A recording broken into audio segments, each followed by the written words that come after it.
সিলসিলা কিতাবুত তাওহীদের দ্বিতীয় পর্বে আপনাদেরকে স্বাগত জানাচ্ছি। লেখক মুহাম্মদ ইবনে আব্দুল ওয়াহাব রাহিমাহুল্লাহ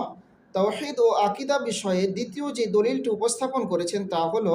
সূরা নাহলের ৩৬ নম্বর আয়াত, যেখানে মহান আল্লাহ বলেন, ওয়ালাকাদ বাআসনা ফি কুল্লি উম্মাতির রাসূলা, নিশ্চয় আমরা প্রেরণ করেছিলাম পূর্ববর্তী জাতিসমূহের মাঝে একজন করে রাসূল,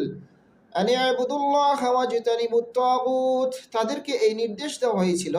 যে তারা মানুষদেরকে এই আহ্বান জানাবে যে একমাত্র আল্লাহর ইবাদত করো এবং তাগুতকে বর্জন করো বা প্রত্যাখ্যান করো। ইমাম ইবনুল কাইয়িম রাহিমাহুল্লাহ এই তাগুতের তিনটি সংজ্ঞা প্রদান করেছেন, যার একটি হলো, এর অর্থ হলো মাতবু, অর্থাৎ যেমন গণক, জাদুকর অথবা মন্দ বিষয়ে যারা জ্ঞানী রয়েছে, পারদর্শী রয়েছে। আরেকটি অর্থ হলো মাবুদ, আল্লাহ ব্যতীত যে সমস্ত পুজো বা উপাসনা করা হয়, যাদের পুজো বা উপাসনা